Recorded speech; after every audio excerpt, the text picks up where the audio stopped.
I don't like that. I'm recreating myself, and I ain't looking back. And they gon' criticize my future just like they did my past. Picked up the mic, dropped. White Chalk Yellow Tape Podcast, episode 3. I got a living legend, man. Great Abia, great mother, one of the smart people I know. You know, this podcast is about people who, went through different struggles and made it out, and now they're doing something successful with their life. We're trying to be a positive influence for these youth and for the people in general. Let's take a shot, man, to one of the greatest people that I know in my life. Aw, thank Bia. you. No, I really appreciate that. So let's get into your background and your upbringing. What What's you your want to know? background? My background, I'm from Buffalo. Okay. I was born in the East Ferry Projects. I lived there till I was like 10. Me, my mom, my sisters moved to Central Park, moved around a lot before I made it to Atlanta. But I feel like my upbringing is like a normal East Side of Buffalo kid. We done all been through some shit. Right. Literally. Anybody that lived on the East Side, I feel like they've been through something. And we all could relate to each other. So, yeah. I don't know. Right. You want to speak to your race, your racial background. You got different. Oh, yeah. Well, my mom is Native. Okay. My dad is Black. Let's talk about that. And being in the projects, my mom, I feel like she was like the only mom that wasn't Black. So we definitely had to like,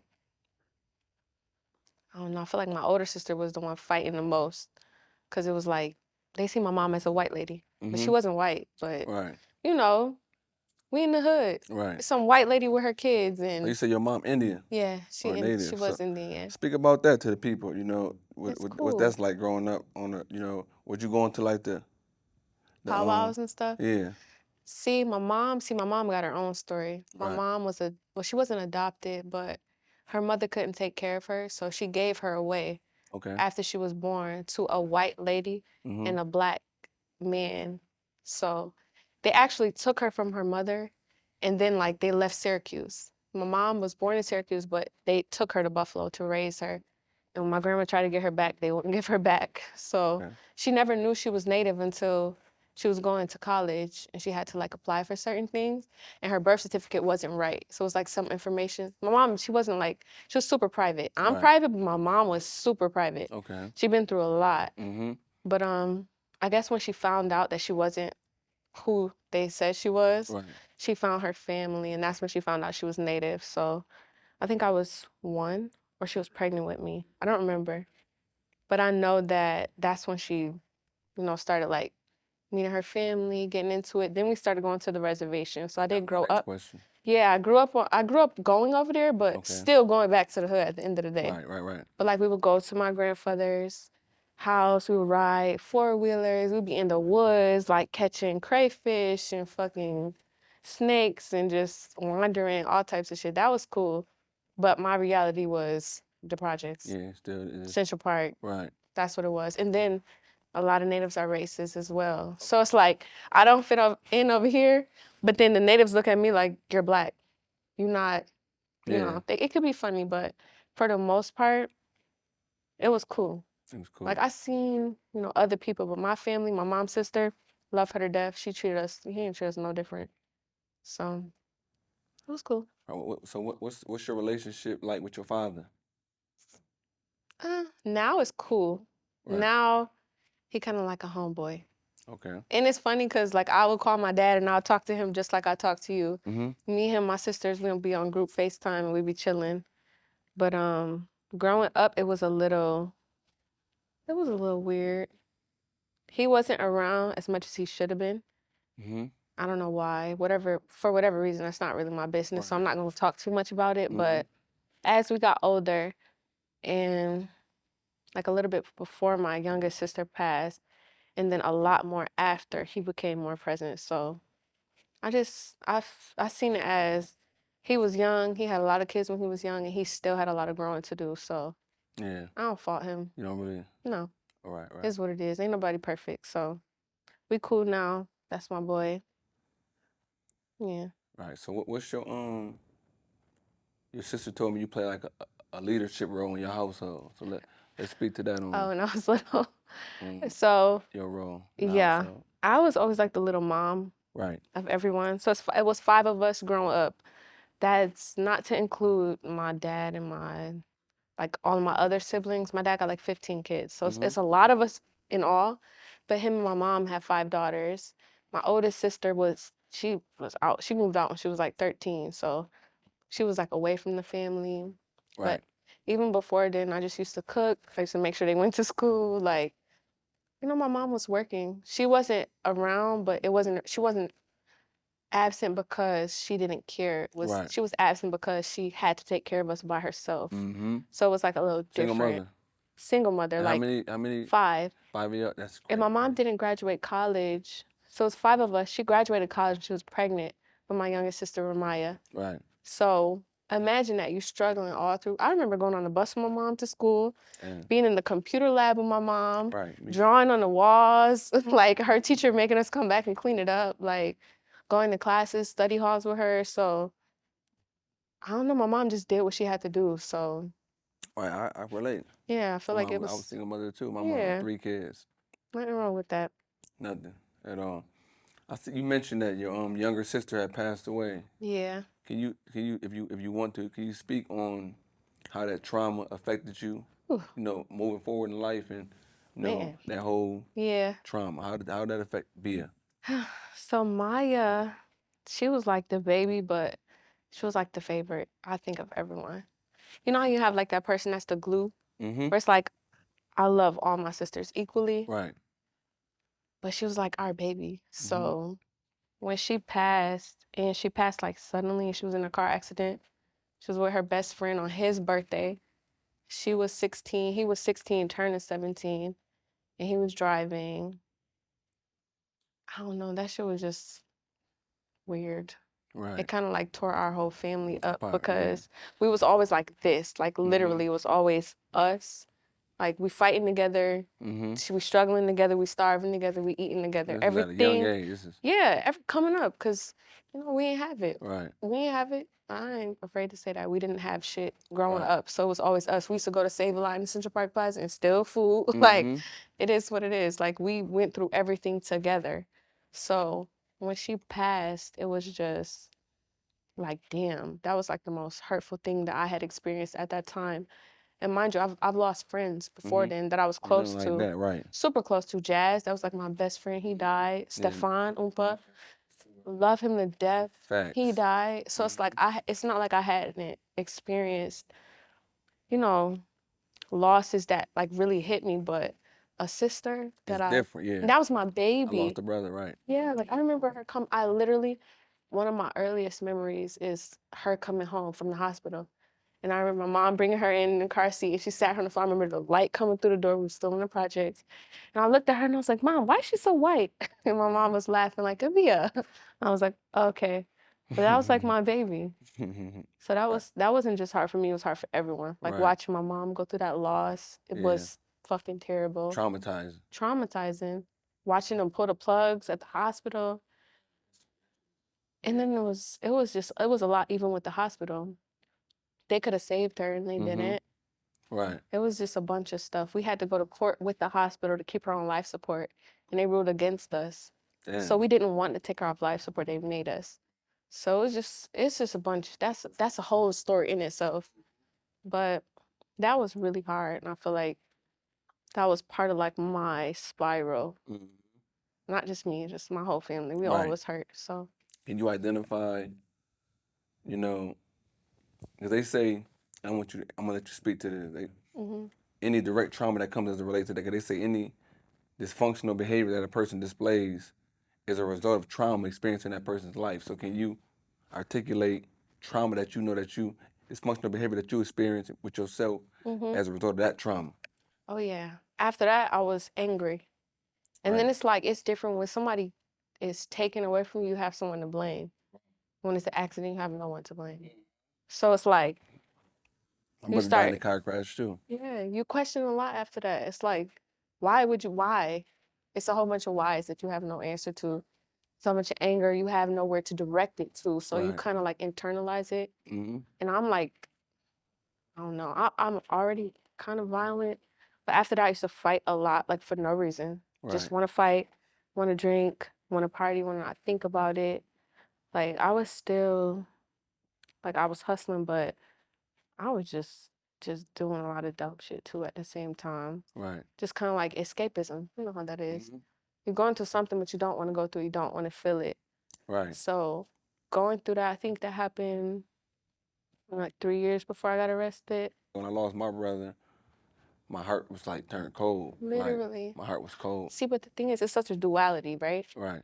It's like your heart is cold, but your heart is also like sensitive to the touch. Mm-hmm. Like it's cold, but at the same time, it's cold because I need to like disassociate from this because it hurts so much. I don't want to So feel it. much. So it's like at the same time, I'm feeling all of this whatever in me, Yeah. but I need to do all of this to disassociate from Like a it. piece of you is gone, right? Yes, Like, piece of me gone. died. Can't get it back. It's over. But it's like it's not even. It could hurt me, but it's like watching everybody I love hurt Yeah, too. it's That's another watching my trauma. mom, because I was trying, I had to be, see, my brother and my mom, my aunt, they all was breaking down. Yeah. I had to be strong. I'm not, this is my brother, he raised me. I'm like, Yeah. damn, I'm like, because when I got the news, somebody called me like, yo, they said your brother got into a car. I'm calling his fucking phone, Yeah. And I'm like, bro, answer the fucking phone. They saying that you got into a car crash and you're not here no more. You don't want to believe it. It's I'm like being no fucking delusional. way. It's like ain't no way. Not mixed. I just talked to you. I just I talked just to seen you you. earlier. No way. But And I'm calling his phone and he's not answering. I'm like, damn.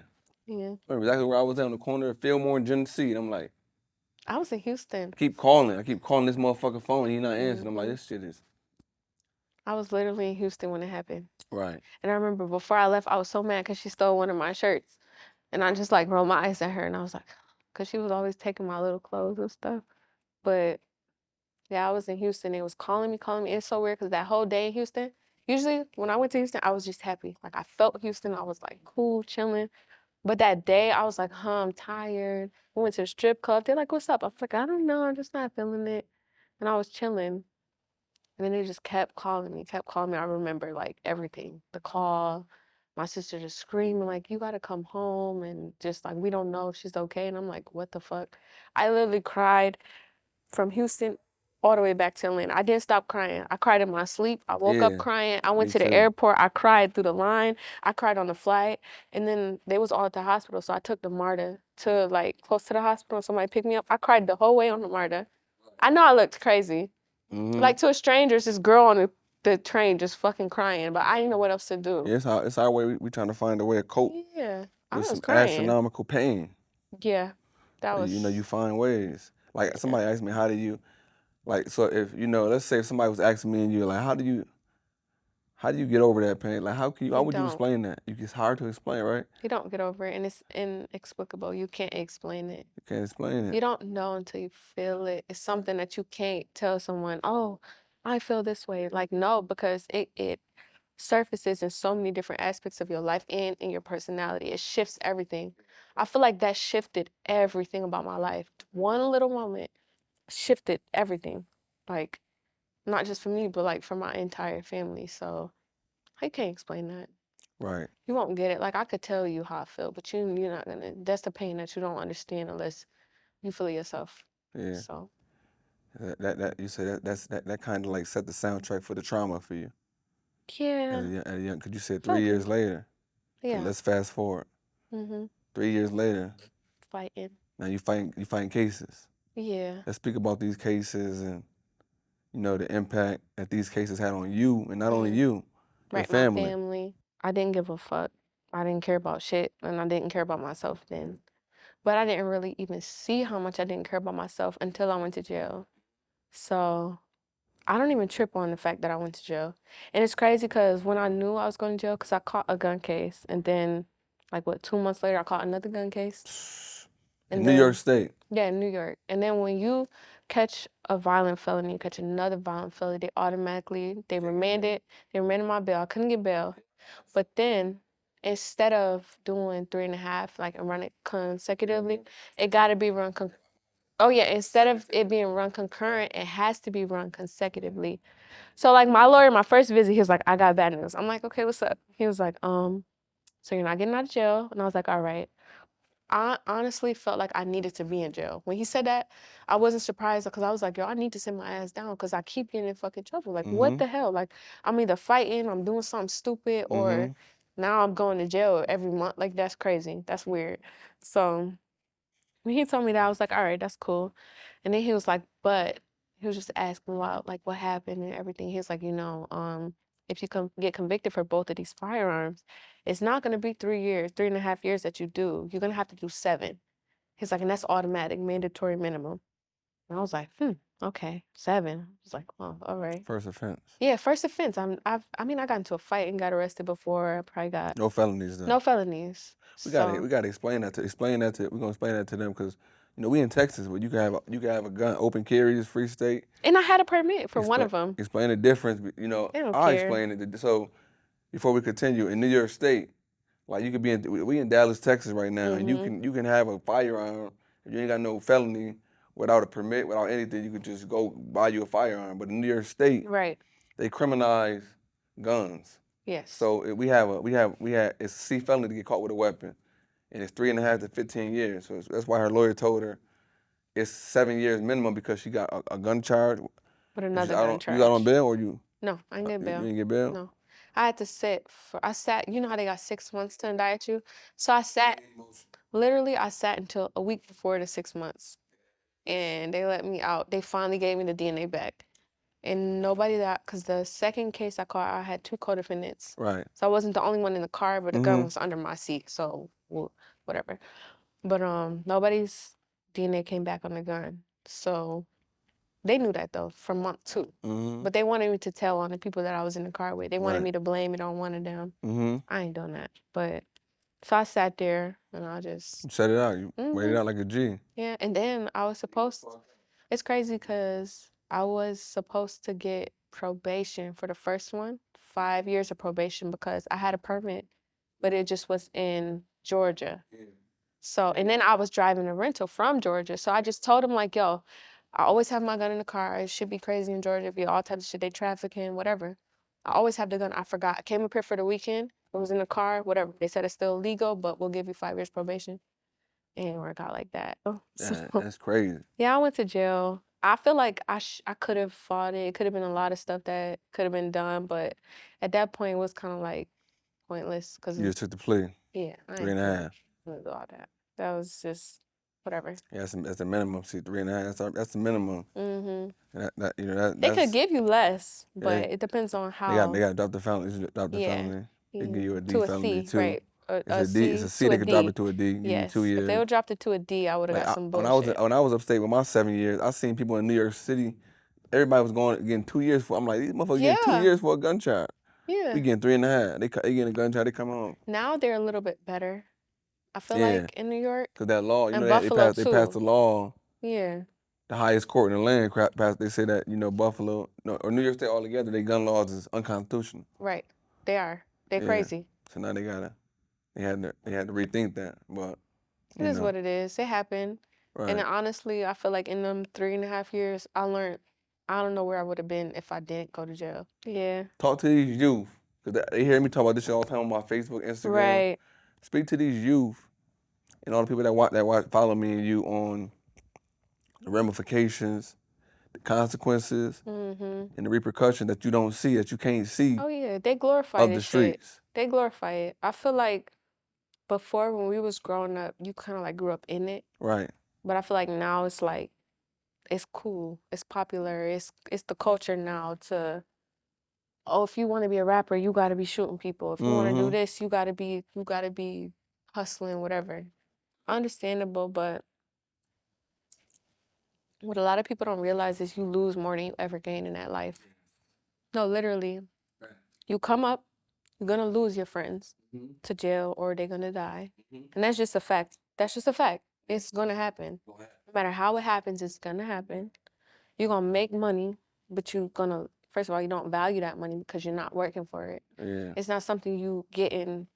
It's easy. It's quick. So you don't value it as much. Like, I can go and I could blow a band because I'm gonna make it back tomorrow. Yes. But if I go and I work a week, and I'm like, damn, it took me 3 days to make this. Yeah. Like I worked Hold on, 12 30 hours Yeah. like to make this band. Like Right, I got to be careful. I'm gonna treat it a little different. Yes, you will. So not only do you treat money different when you work for it versus when you just get it, I feel like when you have like attachments to things that mean something to you, it changes like how you treat everything in your life. Like Right. even from the people. Mm-hmm. Like if in the streets, you know, niggas ain't your friends. Mm-hmm. Everybody's out to use the next person. Right. You here, we do the same thing. I'm trying to get as much as I can from you. You trying to get as much as you can from me. Let's talk about the law.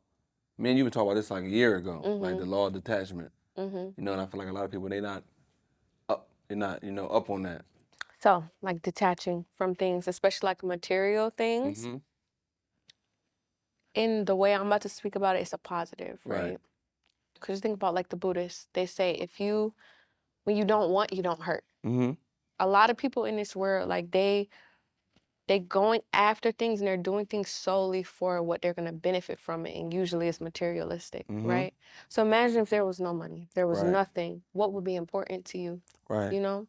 Right. And a lot of the things that is important to you now because of what you're chasing in this life or whatever it is, you wouldn't be attached to them as much. So everything, you gotta just see everything as like an experience, not something that you like latch onto so much. Besides your family, I feel like you can't detach from your family. But Right. I don't know. I just feel like that's just what it is in its essence. You have to detach from the material and, Right. and work on yourself, like spiritually, like internally. Yes. That's more so valuable. That's what we're here to gain. Mm-hmm. We're here to like evolve as people, not this dumb shit that. But that's the con to this world, like being here and having that obstacle Yes. of, because sometimes it can be it can be something that sways you to move in a way that you wouldn't, you know? Mm-hmm. The law of attraction. So what's your thoughts on all that? You know, speak some more now. I'm tapping in Right. on frequency, vibration, Mm-hmm. conducive. I feel like what you give and what you focus on is what you get. If you sit around and you have certain conversations and they're not, yeah, you're not gonna get nothing back from that, you know? So if you focus on evolving, you focus on your goals, you focus on trying to become better. If I'm low, right? Because you know, Break that down. You break life that is down. ups and downs, and You you learn you this can have a high vibration, but you look, have a low what? exactly A low. What is that low though? in life. Like Yeah, say, right. That's all right, deep. so coming from like a hustler point of view, right? And I'm gonna just break it down because it's more so something that people can understand. Right. Say you're doing whatever you're doing, right? Mm-hmm. Some weeks is gonna be great, Mm-hmm. and you might be dry the next week, Mm-hmm. right? But do you go that whole week complaining about it? No, you don't. You gotta act the same way you would if you were on the top of the world, the same way when you at the bottom, because you know it's gonna go back up. But you have to carry that, or else you're Right. gonna attract what you don't want. Mm-hmm. You know? Yeah. Yeah, that's deep. So I want you speak to that about how you know, the difference between winging it and the life that we live, Because and that you know, is staying swinging 10 it. toes down Right. and building this brand. And now you reaping the benefits and fruits and labor of that brand and that shit you had to work for, and you stay 10 toes down to build. And now you. Yeah, I feel like it's more valuable when you do it that way. I do too. When you in the streets and you just doing whatever the fuck you doing, most of us don't have a plan. Right. Like we living for the moment, we living for tomorrow.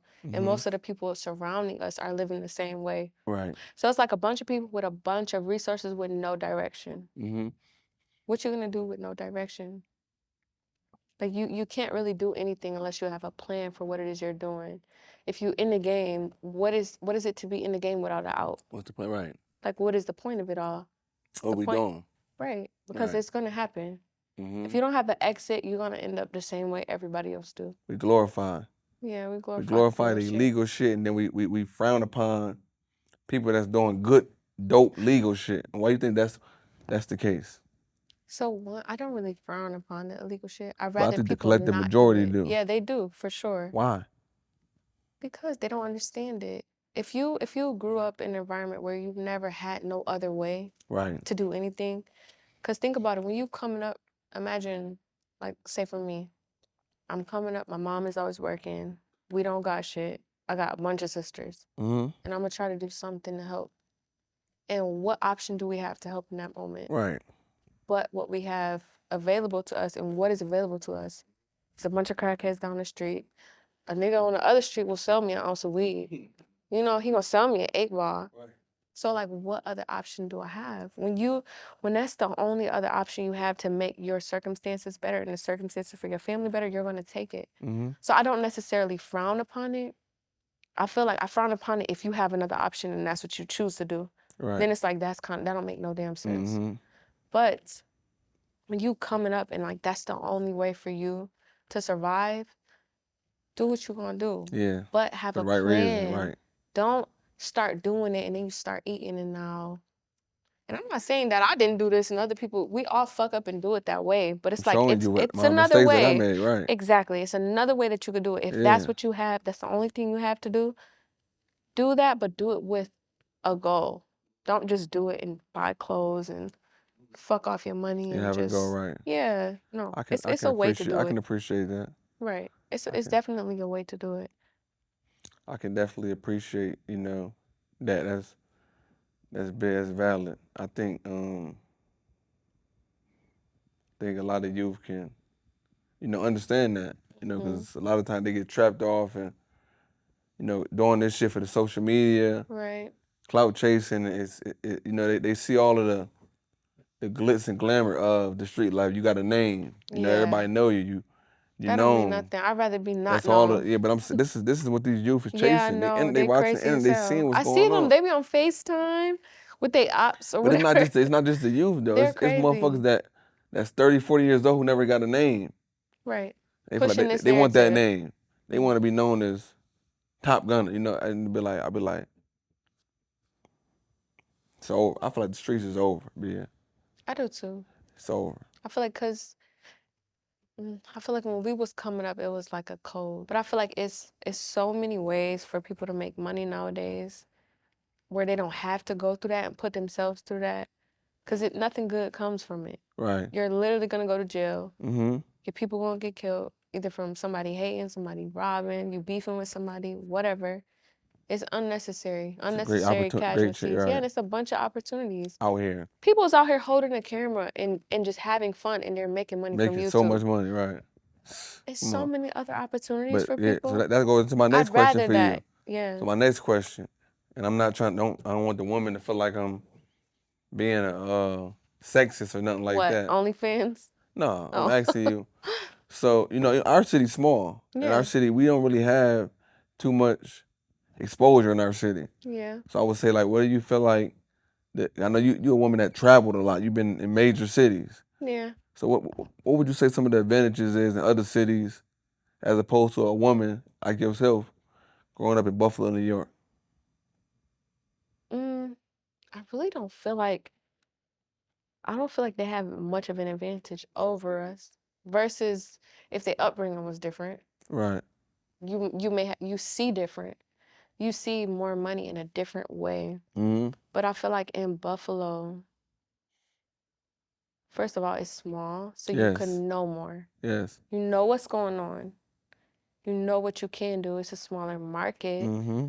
But I feel like it's not really an advantage. If you hungry, no matter where you at. It don't matter. Ain't no advantage. It don't. In your experience.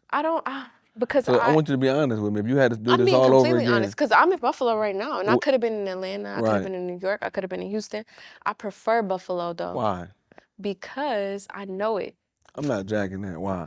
Because I know Buffalo and I can make money in Buffalo. Okay. I prefer Atlanta for my sisters. Right. Because it's more opportunity. Yeah, see, that's what I'm getting at. That's what I'm trying to ask. I'm just saying, personally, I'm good. That's what I'm asking. I know that city. I know how to make money there. Is there more opportunities in other cities? For women in other cities, yes, depending on what you're doing, absolutely. Right, okay. Yeah, that was my... Like, for example, my sisters, they all like into music. They into content creating. They have a lot of friends. They friends with a lot of people in Atlanta. Like you said, depending on what you're doing. Yeah, depending on what you're doing. Yeah, it makes sense. But really, it's all personal.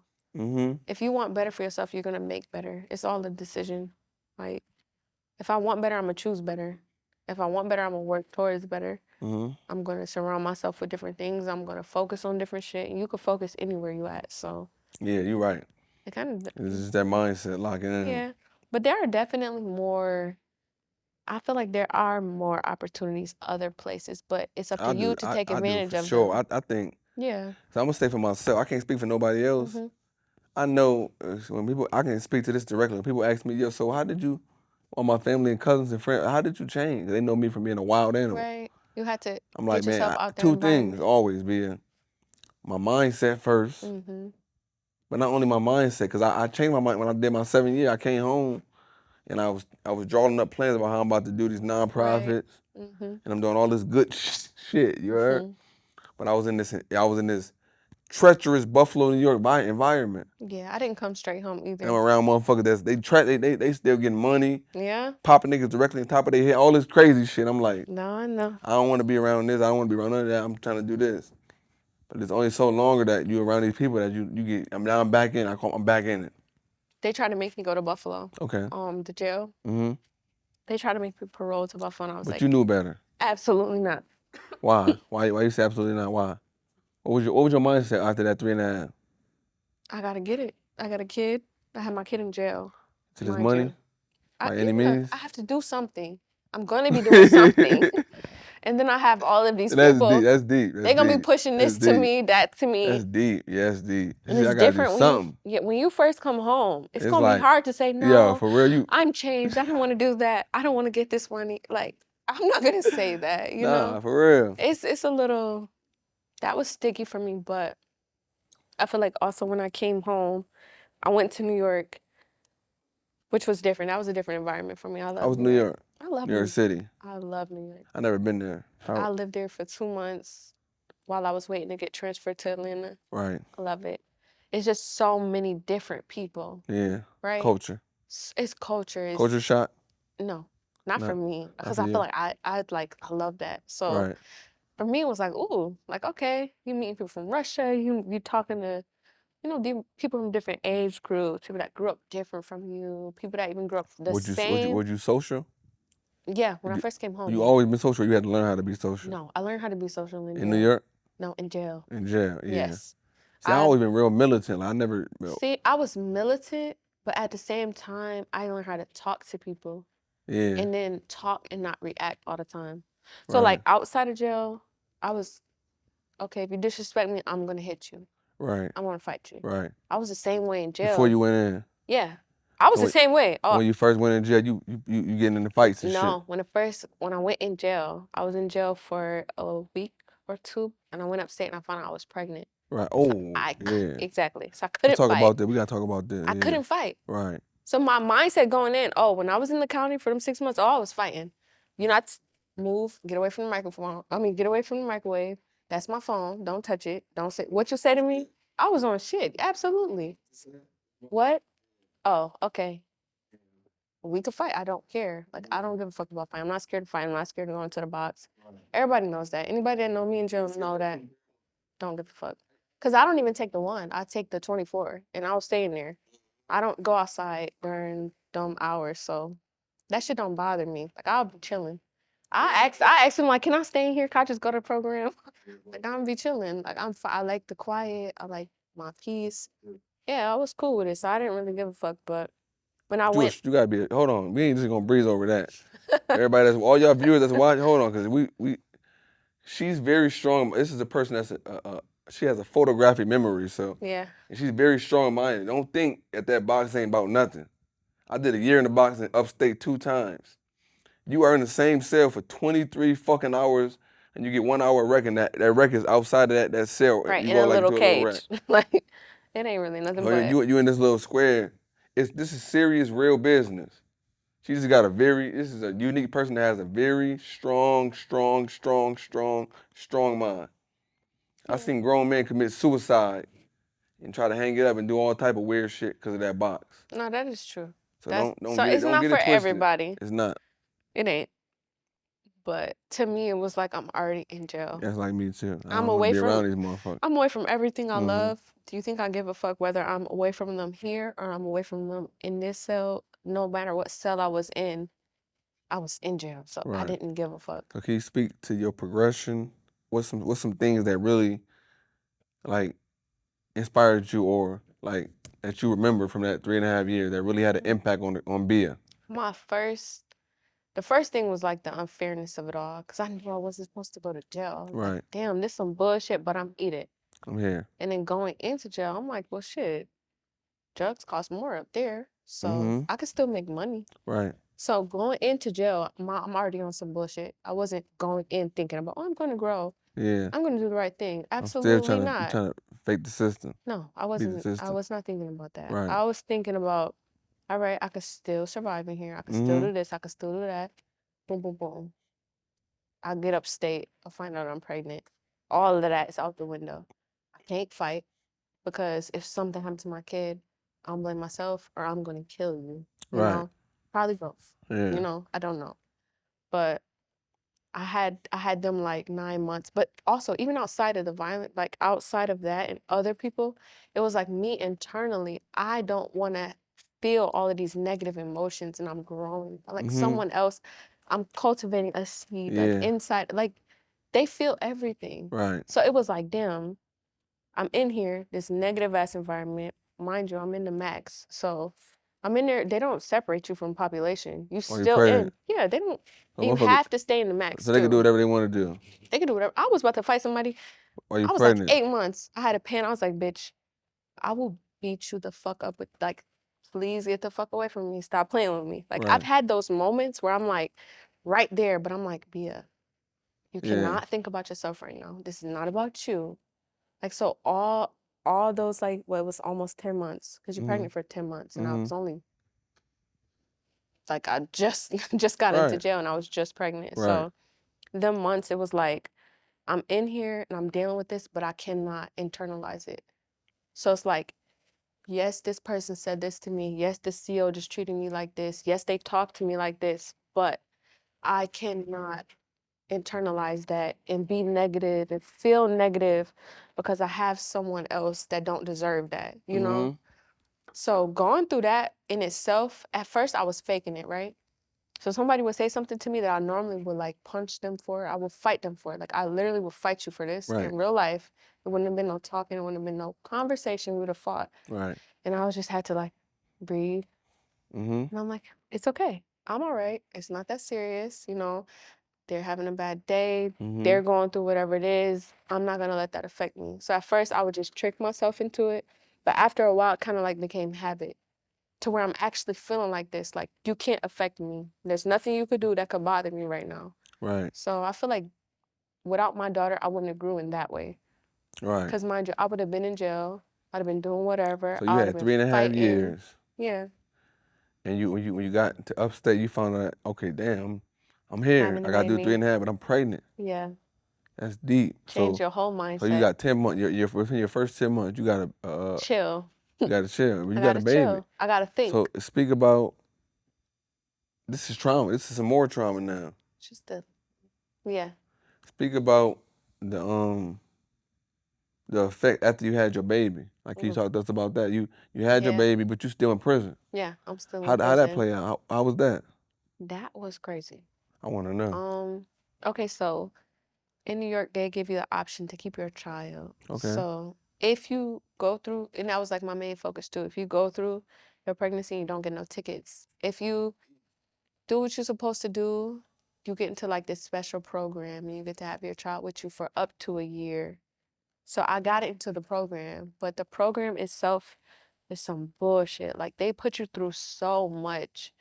It's probably worse than jail, literally, Mm-hmm. because now they're hanging something that means the most to you over your head. Yeah. And it's like Sucker every sh- second they trying to fuck with sucker you, they shit. trying to pick with you, Yeah, they trying sucker to shit. argue with you. And then you know if you say anything, you're separated from your kid. Right. That was Sucker crazy. shit. Right, that's It crazy. was some bullshit.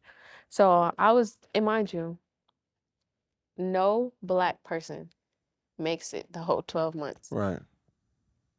I don't care what you do, whether if it's this big or this big, you're not gonna make it through them You're 12 out of months. there. The second you fuck up, It's over. it's over. What you mean? When you say 12 months, what you mean? You got to do 12 months before you can see if your kid No, gonna come back you with could have 12 months with your baby? kids, Okay. but no Black people make it at them 12 months. Right. So after you had No. after the 10 months, You and your baby, you had your baby. Yes. So now You you go got from 12 the months. hospital, they bring your baby back to Now we're going on jail. 24 months. You can have your baby, Yes. and now you got a year and a half left. Yes. Your bed. Yeah. So what happened with your situation? My situation was How long you had the baby? 3 12 months? months. Huh? 3 months. 3 months? 3 What happened? You punched somebody in the months. mouth? No, I didn't actually. What I happened? didn't punch nobody. So when I was up there, I won't say I kind of like was challenging, but not in a negative way, Right. but just in a like it was certain things they wouldn't allow us to do. Like you can't shower until 4 o'clock. Yeah. But like I'm up, I have a newborn, I'm Mhm. bleeding, why Yeah. can't we shower when every other unit, regular unit, you could shower? Right. That was like a thing. And then it was like this girl up there. I don't know what the hell her problem was. She was white, but she probably got like 3 or 4 people's babies, like did something to get them kicked out and got them separated. So when it came to me, they ended up, it was just some bullshit. They stole from my locker. We got into an argument that wasn't serious. But the other girl involved herself. She wrote to like the depot security, told them, yeah, just some whole shit. Like just some weird, she felt like I didn't want to like be with them. Like I wouldn't go in the TV room. I wouldn't sit around and talk with them. And it's like, girl, it was some hating shit. So I ended up getting a bullshit ticket from a girl that wasn't supposed to be there. And once you get a ticket, it's over? It's over. If you get locked, it's over. And you get what? If you get locked. If you lose your ticket? Yes. How you lose your ticket? You ain't go to trial? Yeah, I went to And trial. what happened? They said I was aggressive. Mind you, the girl that I Tier was 2? no, yeah. Tier 2. I don't remember. Bullshit. It literally was an argument. It wasn't, I didn't threaten them, I didn't hit them, I did nothing to them. And you went to trial. She came and act like you. That's crazy. No, I feel like it was the other girl. Yeah. She like kind of made it like crazy to the point where when they got involved. Yeah, I understand. Yeah. Happened to me plenty of times. It was some bullshit. Yeah, that's bullshit. Yeah, but I got separated from my kid. That in itself was another trauma. Yeah, it's trauma. Yeah. So how did that affect you moving forward in life? Can you identify any trauma that's directly resulted as a result of that? I feel like getting separated from my daughter. I know that's big. So at that point, you had 10 months, you had the baby for 3 months, and you got 13 months in, but you got 3.5 years, and you do 3 years out of 3.5, Yeah, so you 3. got 2 years to do still. Damn. That was hard. I felt like I was mad as hell. Like literally, I was angry because I'm like, damn, even the people that ran the program, they asked her like, why would you do that? Like, why would you write? Because they went over everybody and they just did some weird shit. And it was like, why would you do that? They cried. Like when my daughter was getting sent home, they came, they're not supposed to hug you and shit. They came in, they was hugging me, they was crying with me because they was like, crazy. yo, we know you love like this baby, like we see you every day. Like you one of like the best moms we've ever had up here and we are so sorry and there's nothing we could do about it. Right. So it was like, I don't know, that was hard. Like having someone tell you, you can't be with your child. Baby, yeah, that's fucked up. And then for something that you really I didn't do nothing. That's the girl crazy. came to me arguing. I just Man, told her to get out. I said, yo, turn around. Literally, my words to her were turn around and change your attitude. And they said I was aggressive. And I said that on purpose. I didn't threaten her. I didn't put my hands on her. I said, turn around, change your attitude. But they said I was moving my hand like this. And that was aggressive. That was aggressive. Mind you, the girl walked up on me yelling, screaming. And all I said, I kept saying it on purpose because I knew. I'm like, damn, I'm black. I know it's over. It's over. I'm like, fuck, I didn't do much. Yeah, but it's cool. Yeah, so after that, I felt like I was angry as hell. Like, literally, I was mad. I kind of felt like I had, like, some PTSD from it. Yeah. Which is when you weird. Came home? No, in jail. In jail, yes, that like, is. being separated from her and going through that and feeling like that sense of, like, hopelessness and, like, helplessness because I can't do shit about it. Yeah, that's This deep. is my child that I'm, like, super connected to because And you already, imagine you connected to something outside of jail, but Right. growing that bond inside of jail when you have no one. You surrounded by a bunch of people you don't know. Right. None of my family was there for my pregnancy. Right. Nobody feels what I'm feeling except for this little girl. So that in itself was some bullshit. But I was angry after that. But I just had to keep going. Like, okay, what can I do? I call my kid every day, Right. talk to her every day. She with So my the family, everybody stepped in and Yeah. beat the fuck up. Yeah. Yeah, my mom and Dita came to get her. Okay, and then they held it down. Yeah, they did. Collective, it take a village to raise a family. Absolutely, yeah. That's dope shit. It is. It was The cool. family stepped in, did what they needed to do. So let's transition. You get out of jail. What goes on in your life after once you get out of jail? You get out. What year did you get out of jail? Where you went? Where you got out? 2021, I got out. You went In 18. October, yeah. 2021 October.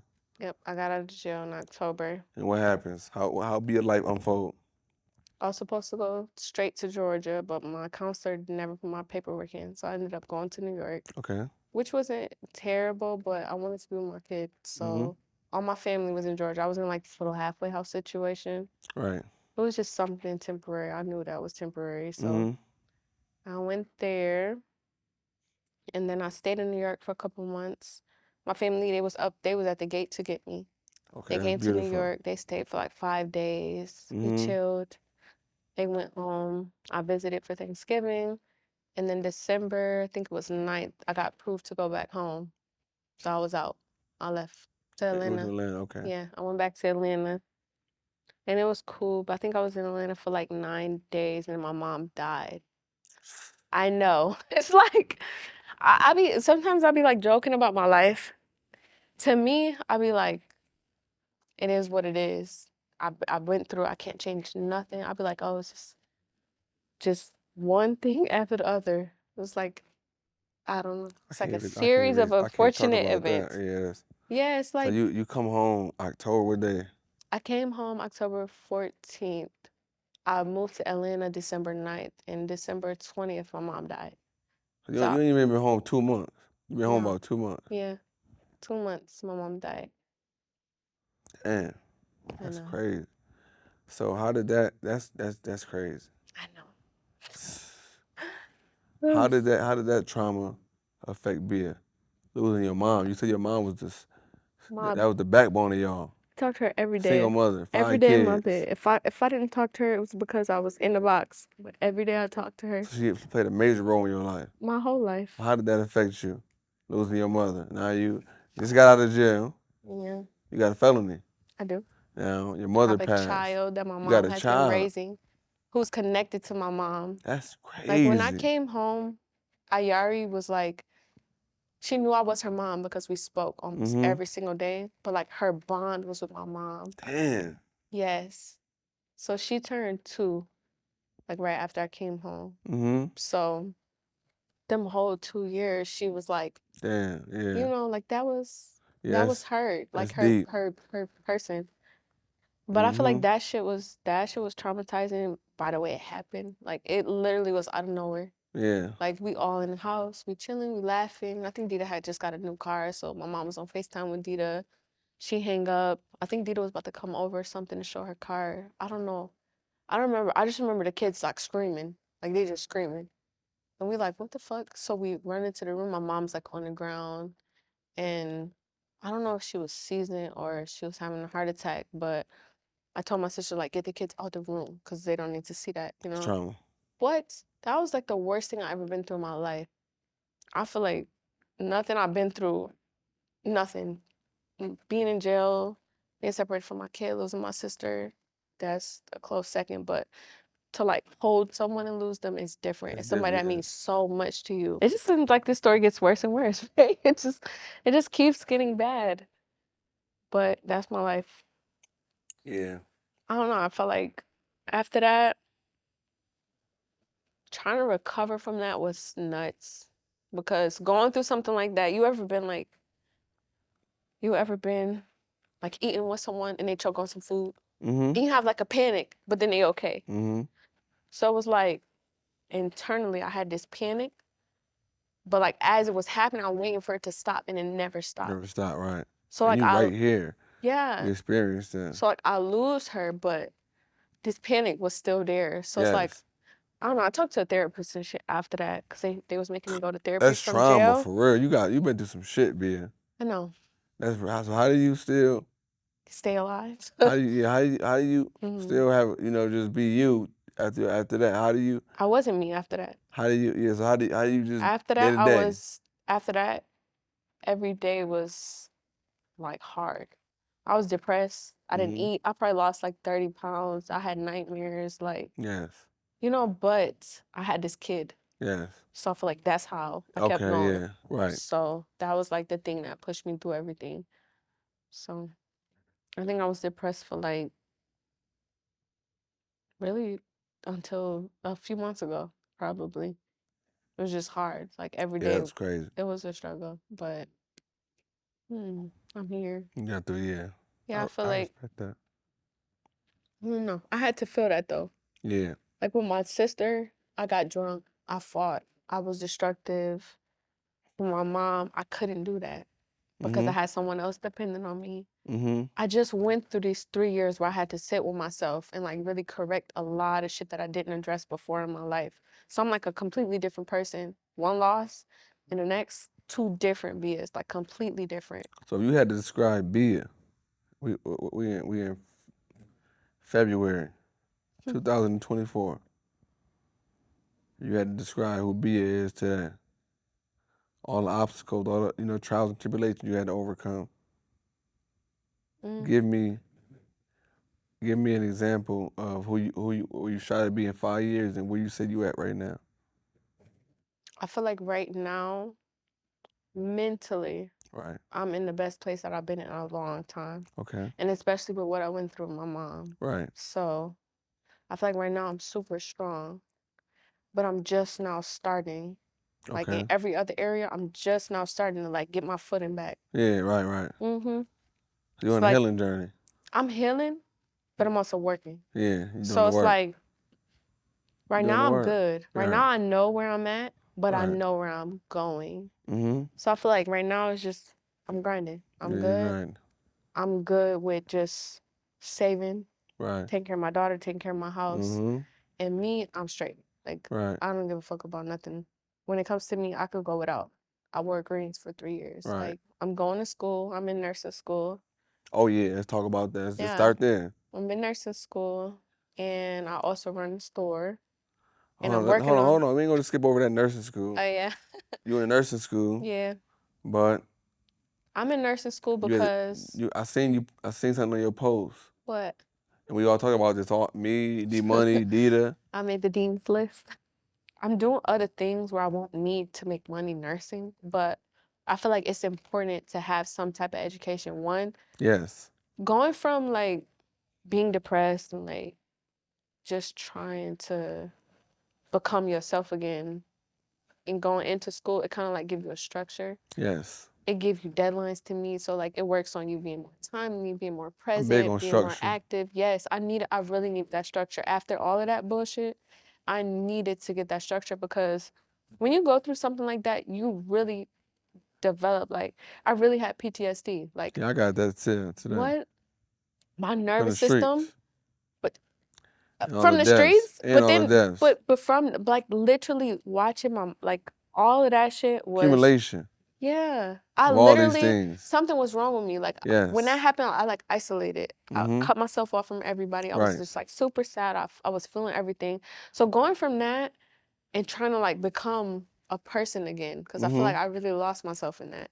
Mhm. So like I'm learning like, okay, I gotta go back around people. So Mhm. I'm like entering into society, and not just from jail now, because like I already had to re-enter society from being separate from population for 3 years. Right. Now I done cut myself off because I'm hurting. So now that's a whole nother that's just a whole nother set of problems that I had to like address within myself Right. and work on and heal from, Mhm. etc. So like going through that, I feel like I had to go to school. Right. I just had to. I had to go learn I admire something. that. Yeah, I had to be around I love people. that for you. No, yeah, I For loved real. it. And I I feel love like it I for you. really, really, really needed that. So not only does it benefit me and Ayari in the future, because if anything happens, I have an education to fall back Yes. on. Because Yes. nothing is promised, you know? Nothing is They problem. We could got they could say we make shut our down own way. everything again, right? Mhm. I could go work in a hospital. I could still provide for her. That's like the point of me going into school, besides the structure. It's just to have something to fall back on, like a plan, like a safe foundation and a plan, another Yes. plan. The importance of structure. How valuable that is to a person's life. Absolutely. I feel like you need structure, a lot of us grow up without it, so it becomes the normal to wing it. Yeah. Like literally, when we grew up, most of our parents were absent. I had a lot Yeah. of friends that their parents was in the streets Yes. or they was on drugs. So we didn't have that. I never had nobody to guide me. Everything I learned from making a mistake. Mm-hmm. Had I had some type of structure and someone to like mold me into myself or just help me see certain things about myself and help me focus in on what I had to offer the world, my life would have been completely different. You need structure because you need to know what you're doing and why. I feel like structure is tied into purpose. Yes. You have to have a purpose. If you're just out here living with no purpose, what are you doing? Right. You know? So I feel like structure helps you focus in on your purpose. Mm-hmm. I agree. What you like, I feel like it goes hand in hand. So I feel like that's why structure is important. Structure is hard for most people. Mm-hmm. They don't want structure. Because most people don't, the things that benefit you usually are the hardest things. Yes. So it's harder to say, you know what, I'm not gonna do this. I'm gonna go to school. You know what, I'm not gonna hustle. I'm gonna get a job. Test gotta be, homework But gotta be even in. even so, even when you're working, the road seems a lot longer than when you doing whatever you want to do and you getting things right then and there. Mm-hmm. Working for something, a lot of people be like, oh man, I'm not going to school for that long. Man, I'm not doing this. But they don't realize that no matter what, that time goes by. Right. It do. So They can't see that far though. yeah. They And that's think 4 years. unfortunate. But 4 years have passed in your mouth. 4 But years. you don't want to go get the bachelor's because Yeah. you can go from making 19 to 37 or 58, 69. You don't want to do Yeah. that. I don't But want to be in school that even time. if it's not just school, it's anything. Anything, right? Do you It's a think brand. that if it, like, say you're making clothes, right? Right. You think you're gonna just make a brand and in the next month you're gonna sell $1 million worth of clothes? That's not how it works. Anything worth something you have to put time into. That's what people don't realize. Like you have to put time into anything that is worth something. That's Nothing what I want you to happens talk about. overnight. Yeah, it don't. Everything is a process. And a lot of people don't want to commit to the process because they don't want to withstand the struggles within that process. Yeah, they The don't. first time some shit get hard, they giving up. Scary, yeah. Or they moving on to the next thing. Oh, this ain't for me. You're not letting it be for you. You're not making it work. So I don't know. I feel like just time and consistency, you need that for anything you're doing, not just with school, even if it's with the streets. Yeah. Right. Anything you're doing, you have to put time in. You have to have consistency. You have to consistently be on it. Yeah. Consistently doing whatever it is that's gonna propel you to that next level within whatever it is that you're Like doing. Usher said, them 10,000 hours when you want to achieve something great or you want to master something, you got to put 10,000 hours into it. Yeah. Motherfuckers don't want to put that 10,000 hours into the right shit. Shit. They put it into, scrolling on Shade Room. Yeah, and you don't even realize how much time you spend on that. Yeah, On it's easy to. bullshit. And you become complacent. You're like, okay, I'm cool with this. So moving right along to our next subject. I love to hear your opinion. We talk about this sometimes. You never text me back when I asked you about this type of stuff. What? What's your thoughts on the difference between modern day and traditional principles? As far as what? It's the principles. Which principles? You're talking about like the roles the role. No, for yeah. women and men? Yeah. Let's go there. What? Let's start there. I feel like nowadays The difference. women aren't dependent on men. Right. There's nothing wrong with that. Right. I feel like even growing up, my mom wasn't dependent on my father and she struggled, you know? She had to choose to go and do her own thing in order to succeed. My Okay. grandma was married to my granddad for 60 years. Mm-hmm. Right? And he had dementia for 10 years. He held him down. Right. Right? Until he died and she buried him. Mm-hmm. But I talk to so many women in this generation, they feel like if that emotional feeling of love is not being satisfied, it's out there. I feel like it's because there's so many options. People But aren't. no, it's not. They feel like it's so many options. They feel like it's so many options, and so many options are presented to them, whether they're realistic or not. Okay. They're still presented there. I see what you're saying. You get yeah. what I'm saying? That's my next question. Yeah, they're still in front of their face. Yeah, that's my next question. My next question was, do you feel like love is enough to keep a person in a relationship? No, It ain't? no. Because you can love someone and know they're not good for you. You know? Explain this. You can love someone Right. and know that they may love you, but they're not good for you. So what's all the ingredients? What would you say the ingredients to a relationship is? Because I think, for me, I'm going to tell you what I feel like love is. You can tell me what. Okay. Matter of fact, before I even get into But that, love and what is love to relationship, you? what is love? Explain love. I feel like love is bigger than just saying, oh, I love you. Love Mhm. is I'm standing by you. I'm sticking with you. I'm not judging you. I'm supporting you.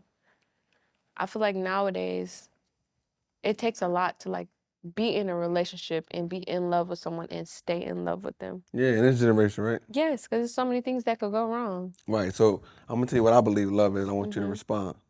I feel like, me personally, this generation, they don't agree with me. I Mhm. feel like love is a responsibility, Yeah. a duty, and a choice. Mhm. My grandma told me, I said, Grandma, why you stay with my granddad for 60 years?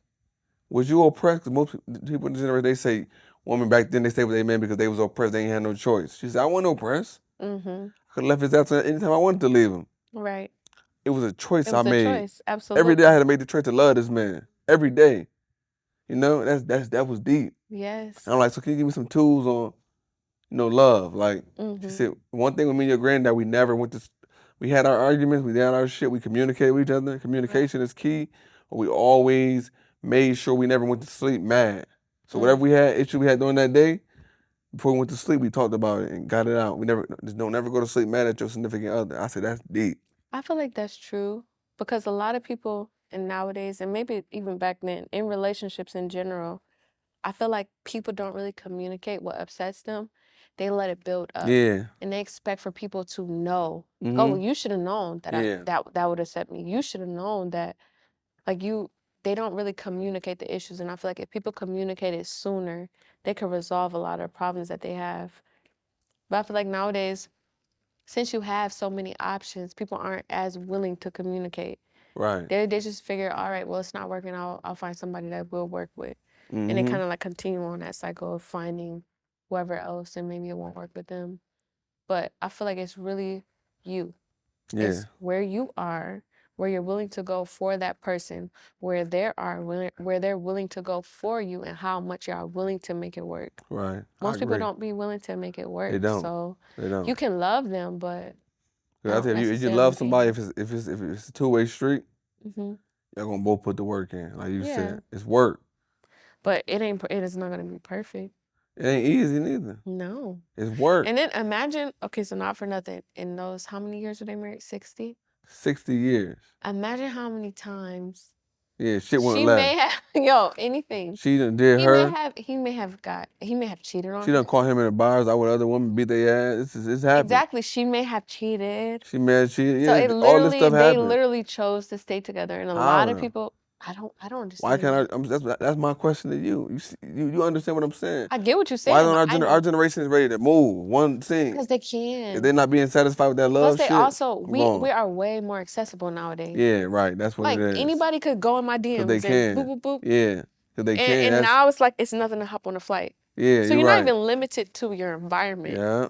It's like the whole world is like a Yeah. big pond now. You can So it's pick any over. fish you want. So people are more accessible. People are less inclined to make things work. So that won't happen again. You saying it'll be less likely for that to happen in this generation. I feel like 60 years. no. I And agree it's with you. so unfortunate. It's crazy, but I agree with you that we gotta pound it No, up to that. But that's but it's very unfortunate. But I feel like we're not going backwards. We're not going back to that norm. There are going to be couples in this society that defy the norm that we have set of everyone's being free, everyone's doing what they want to do, nobody's really committed, and then you have those couples that really commit, and you're like, wow, that's amazing. But I feel like those will be less of the norm than everyone I agree else. for sure. I agree with that. And that sucks. But it is It's what just it is. our reality in this whatever generation we create this is. Yeah. Let's get on. What do you feel like some of your, some positive affirmations that you use? Who are some people that influence you? Speak on that. Honestly, Some daily affirmations. I listen to affirmations every day. So tell us, put people on. First of all, I listen to gratitude. Yeah, I listen to gratitude affirmations. I feel like, and this goes back to again me being in prison. I feel like the one thing that like changed my energy, like say somebody like really upset me, they really pissed me off. It could be a CO inmate, whoever. I would start thinking of everything that I was grateful for. And I swear to God, within like 5 minutes, my energy would change and I really wouldn't even care about whatever it is that upset me. So that kind of helped me in that moment. But that helps me every day. So every day I get up, when I'm taking a shower, I put on a video and it'll be like, it could be like a 20 minutes of me listening to, I'm so grateful for my life. And I'll start repeating it in my head, but I'll input what I'm grateful for. Like, I'm grateful for my daughter. I'm grateful for everyone that I have. I'm grateful for the These people who daily love me. affirmations, she giving y'all game. Yeah, that really helps me every day to like stay focused and stay motivated because it's so easy to slip back into like a hole and backwards in your thinking easy. when you've thought that way your whole life. So People I like that. I us. listen to books. I love listening to books. Like when I'm driving, I listen to books. I don't listen to Me too. music. I listen to books. I listen to music too, but I I listen don't to listen. books. It's crazy. I really don't listen to I'm music. a little Dirk addict. Dirk is cool. Baby is cool. I gotta be in the mood to listen to rap though. Cause I feel like, bro, I've literally been in that shit and like entrenched in that shit my whole life. Yeah. So it's like for me to sit around and ride around and listen to all of this bullshit, it's like Yeah. I don't want that for me no more. Right. Cause that it do have an I'm not impact. saying that, oh, you listen to a rap song and you about to go out and you want to sell drugs. No. But it's like what you digest every day matters. And a lot of people don't realize that the conversations that you have matter. The shit you listen to matter. The people you have around you actually matter. And a lot of people they just write it off. But I swear to God, I don't ingest nothing that I don't want for myself. Right. So I'll listen to Dirk, like say if I'm in the car with my sister and that's what she wanna listen to, but I swear to God, don't listen to that shit. Right. And I love them. Like I'll watch interviews. I'll watch like Lil Baby's documentary. I watched that. I loved it. I love like where he came from, what he's doing now, where he's going. Yeah. His mindset, that shit is fire. Dope, good shit. Dope shit. But as far as like riding around, I can't listen to no drill music. I'm not doing it. I listen to books or I don't listen to nothing. I respect that. That's really being on your dean. I don't listen to nothing. Yeah, I be trying. You on your dean. I respect that. I'll be listening to that music, but I know I'm not. It's in my system. I don't know. And I like music, but Yeah, I love it. I love music. But I work out every day. I'm trying to So I use it as a motivation for me to work out. See, but you want to know what's crazy? I'll listen to some motivational shit and work out. Like I need something that's gonna hype me the fuck up. That hypes me up though. Jeezy. That type of shit hypes me up. I get a lot of that. I've been listening to Jeezy for years. Like I know all of them songs. Yeah. I've been there I already. I feel like I'm past that. Yeah. And I fuck with Jeezy. I don't know. He probably gonna see this, but I fuck with Jeezy. I love Jeezy like that. That's my boy. But I just can't. I don't know what it is with me now, and it's like recently started. Before, I always been the type to listen to books and read books, especially when I used to drive from Atlanta to Buffalo. I will always listen to books and I will alternate. But now, for some reason, like wherever I am now, I don't be listening to rap. I don't know. Yeah, you don't want to like that shit. It's like you passed that. Every day, if I'm talking to somebody, it's about something. If I'm listening to something, it's about something. Right. If I'm doing something, it's for a reason. So yeah, I respect that. And it's so stupid, but even down to the music, it's like, bro, that ain't stupid. It sounds dumb, cause like, bitch, how could you go life without listening to music? You on a mission. But it's like I really feel that way. You on a mission, like me. I just be like, this is a special occasion that we got going on right here. Yeah. I do the same shit every day. Yo, B, I'm telling you, I get my. I'm just routine, structure. Get your money, go in the house. Yeah, money. I get in money. The house. Money. I go do my homework. I'm with my kid. I get up and I do the same thing. Every day. And it's like people be asking me all the time. This is different right here. I don't do Swear this. to God. Money, house, money, every day. Be like, I don't want to go. Even when you asked me, like, you want to go to the club? I was like, Nah. yeah. But then I text you back. I was like, wait. Mad subliminal. I was like, wait, I actually hate the club. Like, can we like go do laser tag or something? Yeah. Like, I'd rather do that. I love that too, but it's birthday weekend. You like, I know. Okay. But that's always going to be an excuse. It's always going to be somebody's goddamn birthday. I swear to God. Yeah. It's always somebody's birthday. And I'm learning how to say, I'm sorry, I love you. Yeah. I don't have to be there to show you that I love you. But you know I love you. Because anytime you call me, you need me, I'm there. And that means more than me coming to the club. Exactly. but it's like, I don't like it. I get there and I'll be like, if I'm there, I'm gonna have fun. Right, you said that. I'm gonna enjoy it if I'm already there. Mm-hmm. But like, as far as me choosing to do that, Nah. I choose something else. I Mhm. swear to God, I'd be like, I'm good. I'm gonna sit there, I'm gonna drink, and then I could have did this, I could have did that, I could have did some homework, I could have, I don't know. And this is the final question.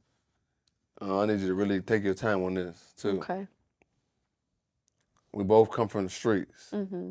struggle, trenches. Do you feel society as a whole should hold a person accountable for choosing the street life? And what do you mean when you say that? People that Like we come from the system? we come from society as a whole. The system, yeah. If a person is doing things they ain't got no business doing. I feel like we all gotta hold ourselves accountable. I agree with that. I feel like when anything I ever did, I understood The ramifications? exactly. Right. I understood the consequences.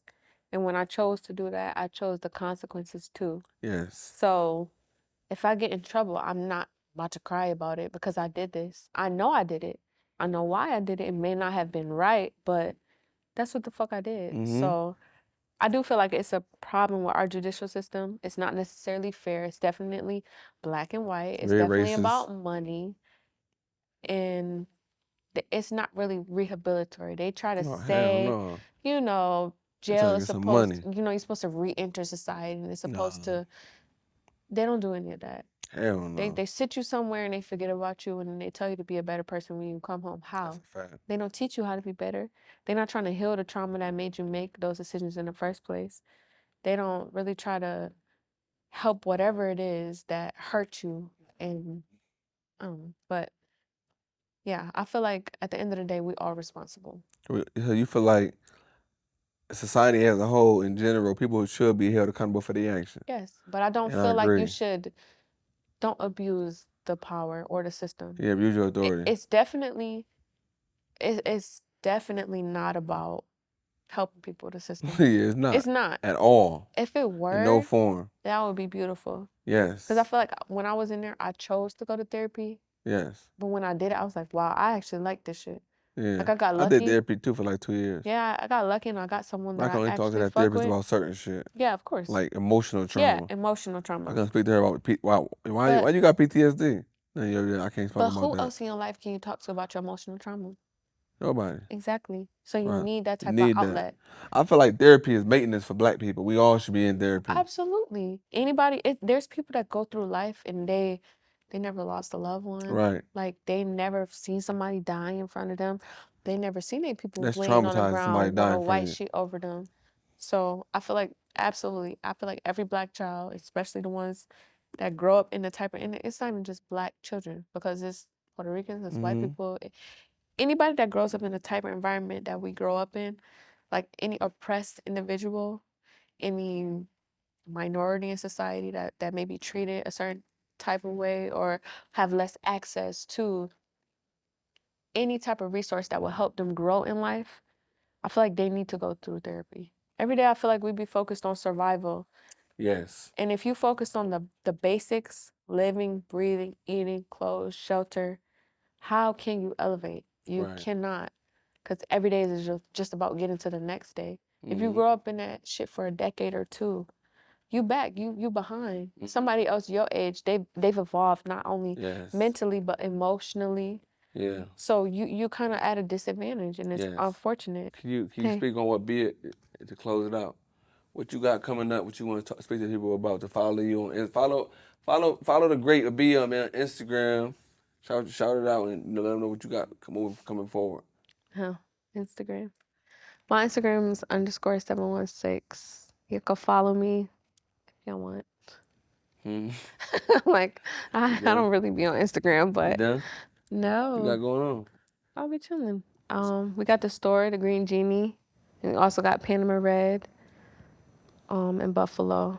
But also I'm working on something else called Zenmate. It's a catalog for inmates, to just kind of like lessen the headache of getting in jail, trying to figure out a way to order what you need and how to get it, and to make sure that it's supposed to be the way you get it. So that should be coming in the next couple months.